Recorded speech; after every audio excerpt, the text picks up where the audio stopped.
Hi guys, welcome back to my YouTube channel Meethi Kohli. हम आज के वीडियो में देखेंगे हेपेटाइटिस। हम हेपेटिक डिसऑर्डर्स देख रहे थे, उसमें हमने लास्ट वीडियो में देखा था जॉन्डिस। ठीक है, तो आज के इस वीडियो में भी हम सेकेंड हेपेटिक डिसऑर्डर देखेंगे जिसको कहते हैं हेपेटाइटिस।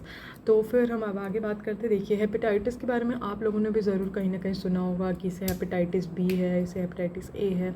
ठीक है, तो आज हम इसके बारे में पढ़ेंगे कि हेपेटाइटिस होता क्या है। ठीक, तो देखिए हेपेटाइटिस में सबसे पहले क्या है, लिवर का इन्फ्लेमेशन है। ठीक है, जिसमें होता क्या है, लिवर की स्वेलिंग हो जाती है और इनएडिक्वेट फंक्शनिंग ऑफ लिवर होता है। ठीक है, इन्फ्लामेशन मतलब कि इन्फ्लामेशन एक मतलब लोकल रिस्पॉन्स होता है इसको कहते हैं, जिसमें कि स्वेलिंग मतलब हीट निकलती है, पेन होता है, ये सब कुछ होता है। ठीक है, तो हेपेटाइटिस में क्या होता है, लिवर का इन्फ्लामेशन होता है, उसमें स्वेलिंग आती है और ब्लड मतलब जो हमारा जो लिवर है उसकी फंक्शनिंग इनएडिक्वेट हो जाती है, मतलब ख़राब हो जाती है। ठीक है, इसमें मे बी एक्यूट और क्रॉनिक दोनों हो सकता है and it may also lead to liver failure and death. इसमें ये है कि देखिए हम लोगों को हेपेटाइटिस में कुछ एक्यूट मतलब क्या होता है, कुछ कम टाइम के लिए, क्रॉनिक मतलब लॉन्ग टर्म के लिए। तो हेपेटाइटिस लॉन्ग टर्म के लिए भी हो सकता है, शॉर्ट टर्म के लिए हो सकता है। देखिए, क्योंकि हेपेटाइटिस जो होते हैं ना वो कई टाइप के होते हैं, ए से ई तक होते हैं, A B C D E सब होता है।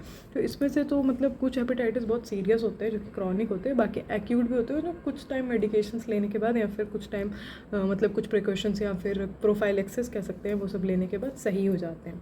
ठीक है, तो हम आगे बढ़ते हैं कॉजेज़ ऑफ हेपेटाइटिस। सबसे पहले देखिए कॉजेज़ ऑफ हेपेटाइटिस में सबसे पहला कॉज है वायरल इन्फेक्शन। ठीक है, तो एकदम कॉमन सी बात है कि वायरल इन्फेक्शन हो गया तो हेपेटाइटिस हो सकता है। बैक्टीरियल इन्फेक्शन हो सकता है, जैसे कि लिपेटोस्पायरोसिस होता है और एक क्यू फीवर नाम का बैक्टीरिया होता है, इन दोनों बैक्टीरिया से हेपेटाइटिस हो सकती है। उसके बाद एक्सेस कंजप्शन ऑफ एल्कोहल से हो सकती है, एक्सेस एडमिनिस्ट्रेशन ऑफ पैरासीटामोल से हो सकती है, poisons like carbon tetrachloride and alpha toxin से हो सकती है, विल्सन डिजीज़ में हो सकता है, इनहेरिटेंस फ्रॉम मदर और सर्कुलेटरी इंसफिशिएंसी। ठीक है, तो इन सभी कारणों से क्या होती है, हमारी हेपेटाइटिस हो सकती है, चाहे वायरल का इन्फेक्शन, वायरस का इन्फेक्शन हो, चाहे बैक्टीरिया का हो, या फिर किसी ने बहुत ज़्यादा अल्कोहल का कंजप्शन कर लिया तो हो, या फिर एक्सेस एडमिनिस्ट्रेशन ऑफ पैरासीटामोल, बहुत ज़्यादा पैरासीटामोल किसी ने खा ली उस तो फिर उसके लिवर में हेपेटाइटिस हो सकती है। किसी ने कार्बन टेट्राक्लोराइड ले लिया पॉइजन या फिर अल्फा टॉक्सिन ले लिया तो हो सकती है। विल्सन्स डिजीज़ में हो सकती है, मदर के थ्रू बच्चे में जा सकती है, और उसके बाद किसी सर्कुलेटरी इंसफिशिएंसी की वजह से भी हो सकती है। ठीक है, उसके बाद देखते हैं features of hepatitis. Features of hepatitis में क्या है, मतलब जैसे कि अब हमें मान सपोज किसी को हेपेटाइटिस हो गया, ठीक है, तो अब उसमें क्या क्या फीचर्स आएंगे हम ये देख रहे हैं। तो देखिए सबसे पहला फीचर क्या है, फीवर। और ऑब्वियस ही बात है कि अगर कहीं पे भी हमारी बॉडी के किसी भी पार्ट में इन्फ्लेमेशन होगा तो फीवर तो होना जायज़ है, तो फिर क्या होगा, फीवर होगा। उसके बाद क्या होगा, नोज़िया होगा। नोज़िया मतलब क्या है कि वोमिटिंग टेंडेंसी या फिर जी घबराना जिसको हम कहते हैं, उसे हम कहते हैं नोज़िया होगा। वोमिटिंग होगी, डायरिया होगा, लॉस ऑफ एपेटाइट मतलब भूख नहीं लगेगी, कुछ भी खा दे के जैसे खाने का मन नहीं करेगा। ठीक है, हेडेक होगा, वीकनेस होगी, स्टमक पेन होगी, उसके बाद पेलनेस ऑफ स्किन होगी, डार्क कलर्ड यूरिन होगी, पेल स्टूल होगा और जॉन्डिस होगा। ठीक है, जॉन्डिस भी हो ही जाएगा उससे। तो क्या क्या देखिए, हेडेक होगा, वीकनेस है, तो कॉमन सिम्टम्स है, ये तो आएंगे ही। ठीक है, तो ये सिम्टम्स ऑफ हेपेटाइटिस है। उसके बाद देखिए वायरल हेपेटाइटिस हम पढ़ रहे हैं।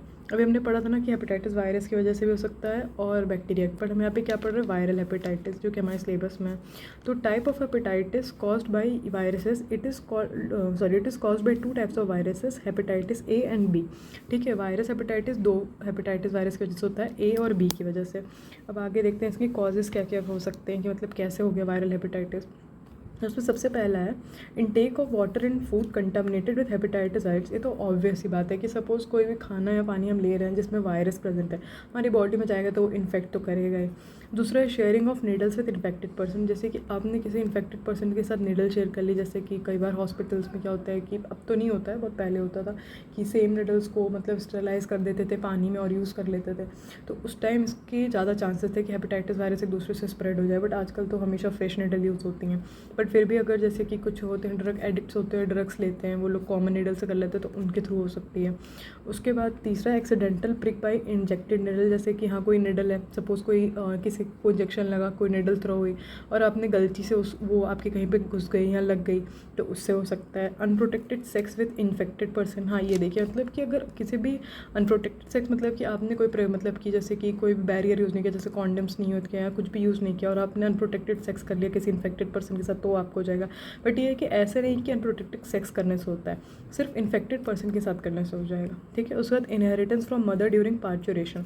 अब देखिए कि पार्चुरेशन के टाइम मदर को है तो बेबी को हो जाएगा। ठीक है, उसके बाद blood transfusion from injected two donor, हाँ एक ये बहुत मतलब कॉमन कॉज है हेपेटाइटिस का, कि अगर मतलब किसी से ब्लड ट्रांसफ्यूज़न हुआ, सपोज़ किसी का इमरजेंसी में, किसी एक्सीडेंटल सिचुएशन में कभी भी, और उसको हेपेटाइटिस के लिए स्क्रीनिंग नहीं की गई, तो फिर वो पक्का जो जो रिसिप्टेंट है उसको वो हेपेटाइटिस हो जाएगी। और मतलब आपको सुन के ऐसा मतलब आश्चर्य होगा कि हमारे जो इतने फेमस एक्टर हैं अमिताभ बच्चन, उनको भी जब एक बार ब्लड ट्रांसफ्यूज़न हुए थे तो हेपेटाइटिस की वायरस वाला ब्लड ट्रांसफ्यूज़ हो गया था, उनका भी डोनर चेक नहीं किया गया था, तो इसी वजह से उनका भी काफ़ी लिवर डैमेज्ड है और उन्हें भी हेपेटाइटिस हुई थी। ठीक है, तो आप समझ सकते हैं कि मतलब ये वाला एरर कितने बड़े लेवल पे जा सकता है, तो इसलिए हमेशा हमें इस चीज़ का ध्यान रखना चाहिए ब्लड ट्रांसफ्यूज़न के टाइम। अब उसके बाद हमारा नेक्स्ट है सिरोसिस ऑफ लिवर। ये हमारे हेपेटिक डिसऑर्डर का थर्ड पार्ट है, जो कि हम नेक्स्ट वीडियो में देखेंगे। Thank you. और ऐसी वीडियोज़ के मेरे चैनल को please please please like and subscribe ज़रूर करें। Bye guys.